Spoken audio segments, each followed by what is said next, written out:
Hi guys, let's welcome back to Mech and Repair. நம்ம Tamil mechanical YouTube channel. இந்த வீடியோவில் நம்ம என்ன பார்க்க போகிறோம்னா, ஹீரோ ஹோண்டாவில் எப்படி ஆயில் மாற்றுறது, எவ்வளோ கிலோமீட்டர் ஒன்ஸ் வந்து நம்ம ஆயில் மாற்றணும், ஆயில் மாற்றல என்னென்ன ப்ராப்ளம் வரும், என்னென்ன எஃபெக்ட்ஸ் எல்லாம் வரும் அப்படிங்கிறத பற்றி இந்த வீடியோவில் பார்க்க போகிறோம். ஓகேங்களா? இந்த வீடியோக்குள்ளே போகலாமா? Okay, let's start. First of all என்ன பண்ணுறீங்கன்னு பார்த்துட்டிங்கன்னா, ட்ரெயின் போல்ட் இருக்குது பார்த்தீங்களா, அந்த போல்ட்டை வந்து ஃபஸ்ட்டு லூஸ் பண்ணணும். அதுக்கு என்ன பண்ணணும்னா, நமக்கு வந்து 17 box pipe box L bend மாதிரி இருக்கும். அந்த பைப் பாக்ஸ் போட்டு தான் நம்ம கழட்ட முடியும். ரிங்ஸோ ஸ்பேனரோ போட்டு நீங்கள் கழட்ட முடியாது. ஏன்னா பார்த்துட்டிங்கன்னா, கீழே வந்து இன்ஜின் பிளாக் கீழே ஒரு ஷேடோ மாதிரி இருக்கும். அந்த ஷேடோ வந்து கரெக்டாக ட்ரெயின் போல்ட்டுக்கிட்டே இருக்கிறனால அங்கே வந்து கரெக்டாக ஸ்பேனர் யூஸ் பண்ண முடியாது. அதனால் பாக்ஸ் போட்டு தான் கழட்ட முடியும்.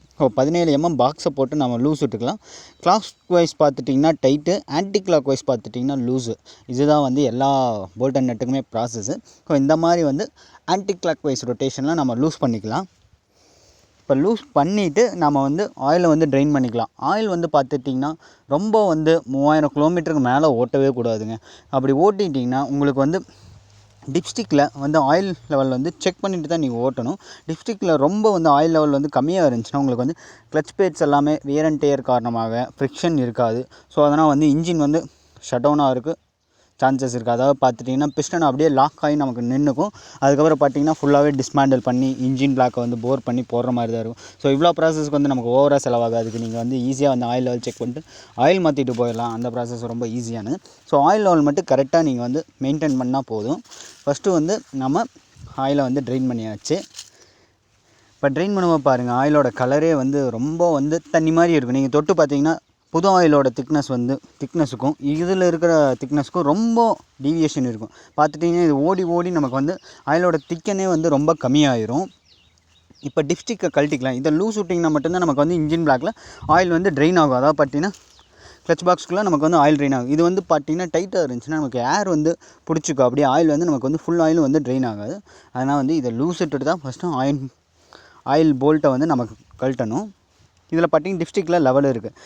லாஸ்ட்டில் பார்த்திங்கன்னா எட்ஜில் ஒரு லெவல் இருக்கும், மேலே டாப்பில் ஒரு லெவல் இருக்கும். இது எட்ஜ் லெவல்னு சொல்லுவீங்க, இது டாப் லெவல்னு சொல்லுவீங்க.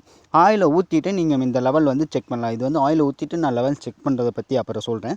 ட்ரெயின் போல்ட்டு பார்த்திங்கன்னா சுத்தமாக க்ளீன் பண்ணிவிட்டு அதில் வந்து எதாவது மண்ணோ ஏதாவது டஸ்ட்டு ஃபார்ம் ஆகிருந்தால் அதை வந்து சுத்தமாக க்ளீன் பண்ணிக்கணும். ஏன்னா வந்து அதோடய த்ரெட்டு வந்து ரொம்ப மைன்யூட் த்ரெட்டாக தான் இருக்கும்.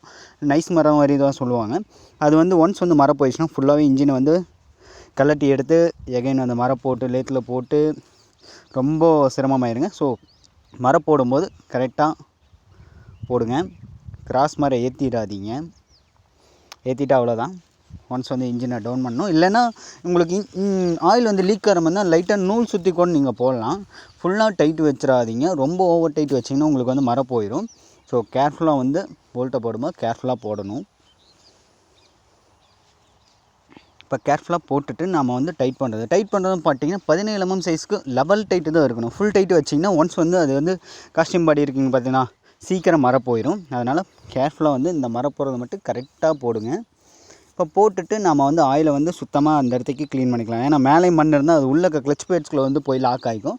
ஆனால் உள்ளே இருக்க டஸ்ட்டு எல்லாமே வந்து ரிமூவ் பண்ணிக்கலாம் கேர்ஃபுல்லாக. இப்போ வந்து பார்த்திங்கன்னா ஆஸ் யூஷுவல் valvoline யூஸ் பண்ணுறோம். இது வந்து 20W40 தான் நம்ம வெதர் கிளைமேட்டுக்கு யூஸ் பண்ணுறோம். 1 லிட்டர் கெப்பாசிட்டி SAE. ஓகேங்களா? இது பார்த்திங்கன்னா 10W40 இருக்குது. இது வந்து பார்த்திங்கன்னா அதை விட ஓவர் திக்கனாக இருக்குது. இதை விட ஓவர் திக்கனாக இருக்குது 10W40. இதுக்கு வந்து 20W40 நீங்கள் ஊற்றலாம். ரெண்டுக்கு ரேட் கம்பேர் பண்ணும்போது பார்த்திங்கன்னா அது கொஞ்சம் அதிகமாக இருக்குது, இது கொஞ்சம் லோவில் இருக்குது. அதாவது 310 MRP பார்த்திங்கன்னா 310 ரூபா வரும். 1 லிட்டர் கெப்பாசிட்டி. இது வாங்கிக்கோங்க. வாங்கிட்டு நம்ம ஃபுல்லாக 1 லிட்டர் நான் வந்து இது இன்ஜின் பிளாக்கில் ஊற்றிக்கலாம். லெவல் பார்த்திங்கன்னா சைடில் இருக்கும். இப்போ அன்பாக்ஸ் பண்ணிக்கலாம்.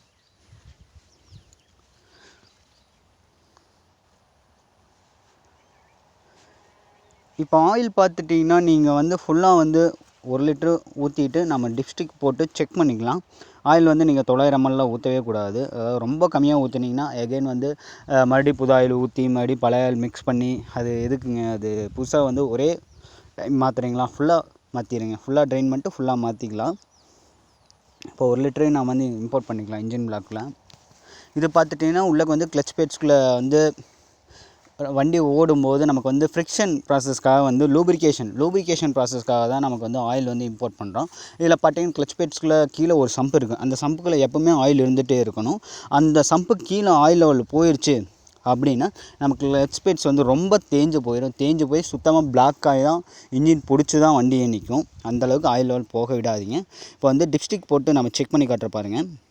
இப்போது ஒரு முறை ஏற்றிட்டு எகெயின் வந்து லூஸ் விட்டு எடுத்து பார்க்கலாம். ஆயில் லெவல் எப்படி இருக்குதுன்னு பாருங்கள். லோ லெவல்லேருந்து டாப் லெவல் வரைக்கும் ஆயில் வந்து நமக்கு வந்து டிப்ஸ்டிக்கில் கரெக்டாக வந்து ஷோ ஆகும். பார்த்துட்டிங்கன்னா இப்படி தான் இருக்கும் ஆயில் லெவல். இவ்வளோ ஆயில் லெவல் இருக்குங்க. எப்பவுமே வந்து நீங்கள் ஆயில் வந்து செக் பண்ணும்போது இப்படி இருக்கணும். இதை விட கொஞ்சம் கம்மியாக இருந்தால் ஓகே. ரொம்ப அந்த லெவல் டாப் லெவல் இருக்குது, தென் அது கீழே பாட்டம் லெவல் இருக்குது பார்த்தீங்கன்னா, அந்த லெவலுக்கு கீழே ஆயில் லெவல் போயிடுச்சுன்னா நீங்கள் கண்டிப்பாக வந்து ஆயில் மாற்றி ஆகணும். அந்த கண்டிஷனில் ஓட்டுனீங்கன்னா நமக்கு வந்து ஆயில் வந்து ரொம்ப கம்மியாக வச்சு ஓட்டும்போது நமக்கு வந்து இன்ஜின் வந்து ஷட் டவுன் ஆகிடும். இன்ஜின் பிடிச்சி தான் நிற்கும். அப்புறம் ஓவர் செலவு தான் வைக்கும். அதனால் ஆயில் லெவல் செக் பண்ணுறது இப்படி தாங்க. டிப்ஸ்டிக்கில் டாப் லெவலில் இருக்கணும். மிடில் இருந்தால் கூட ஓகே, ஏன்னா அது வந்து கொஞ்சம் நாளைக்கு ஓட்டலாம். ஓகேங்களா, கொஞ்சம் நாளைக்கு ஓட்டிட்டு எகைன் வந்து ஆயில் மாற்றிக்கலாம். இப்படி தாங்க ஆயில் மாற்றணும். இப்போ வந்து டிப்ஸ்டிக்கை வந்து ஃபுல்லாக டைட் பண்ணிக்கலாம். அவ்வளோதாங்க, ஆயில் மாற்றுறது இவ்வளோ தான். ஓகே நண்பா, thanks for your support. Thank you.